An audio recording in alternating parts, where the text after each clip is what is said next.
வணக்கம் மக்களே.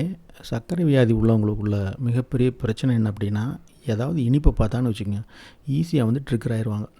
அப்போ அவங்க மனசுக்குள்ளே என்ன தோணும்னா, இன்றைக்கி ஒரு நாள் சாப்பிட்டு நாளையிலேருந்து சாப்பிட வேணாம் அப்படின்னு சொல்லிட்டு ஈஸியாக வந்து ட்ரிக்கர் ஆயிடுவாங்க. இப்போ இதுக்கு என்ன காரணம் அப்படின்னு பார்த்தீங்கன்னா, ரெண்டு காரணம். ரொம்ப டெக்னிக்கலாக சொல்லாமல் ஈஸியாக எனக்கு தெரிஞ்ச சொல்கிறேன். ஒன்று வந்து இன்சுலின் ரெசிஸ்டன்ஸ் அப்படிம்பாங்க.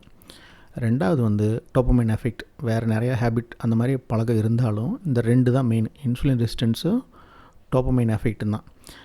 இந்த ரெண்டு தான் வந்து பிரச்சனை பண்ணுறது. எப்படின்னு கேட்டிங்கன்னா, டெக்னிக்கலாக லைட்டாக சொல்லணும் அப்படின்னா, இந்த செல்லில் வந்து எனர்ஜி கிடைக்காத மாதிரி ஒரு ஃபீல் ஆகும் பிரெயினுக்கு. பிரெயின் உடனே வந்து சர்க்கரை சாப்பிட்ணும் அப்படிங்கும். இன்னொன்று வந்து பார்த்திங்கன்னா, சர்க்கரை சாப்பிட்டோன்னே ஹாப்பி சிக்னல் மூளைக்கு போகும். அந்த பிரெயின் என்ன ஒன்றும் அந்த ஹாப்பி ஃபீலிங்க்கு அடிக்ட் ஆகி இதான் டோப்பமைன் எஃபெக்ட்டுமாங்க. பிரெயின் வந்து அந்த இனிப்பு இதுக்கு வந்து ஹாப்பி இதுக்கு வந்து அடிக்ட் ஆகிட்டு திருப்பி அந்த இனிப்பை சாப்பிட்ணுன்னு சொல்லிவிட்டு கிரேவிங்கை தூண்டிவிடும்.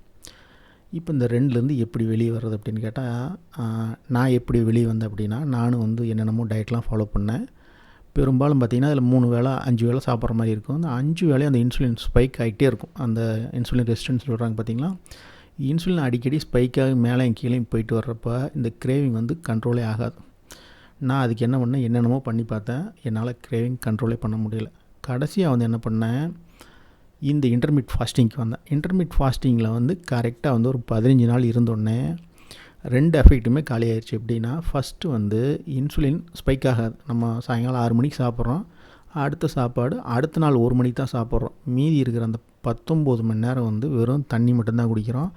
இன்சுலின் ஸ்பைக் ஆகிறதுக்கே வேலை இல்லை. அப்போ ப்ராப்ளம் நம்பர் 1 வந்து இன்சுலின் ரெசிஸ்டன்ஸ் வந்து அங்கேயே இதாகி போயிடுது. அதுக்கடுத்து வந்து பார்த்திங்கன்னா, இந்த டோப்பமைன் எஃபெக்ட் அப்படிங்கிறது வந்து ஹாப்பி சிக்னல்ஸ் வந்து என்ன ஆகுன்னு கேட்டிங்கன்னா, நம்ம ஆல்ரெடி வந்து நம்ம இன்டர்மீட் ஃபாஸ்டிங் இருக்கிறப்ப ஃபியூயல் வந்து பாடியில் குளுக்கோஸ்லேருந்து ஃபேட்டுக்கு போயிடும். அப்போ ஒன்ஸ் வந்து ஃபியூயல் வந்து குளுக்கோஸ்லேருந்து ஃபேட்டுக்கு போயிடுச்சு அப்படின்னா, இந்த டோப்பமைன் எஃபெக்ட் வந்து ஆட்டோமேட்டிக்காக கண்ட்ரோல் ஆயிரும். பிரெயின் வந்து அடிக்கடி இந்த கிரேவிங் பண்ணி விட்டு ஸ்வீட் சாப்பிட்ற அந்த ஹாப்பி மூடுக்கெலாம் போகாது, கம்ப்ளீட்டாக கண்ட்ரோல் ஆயிரும்.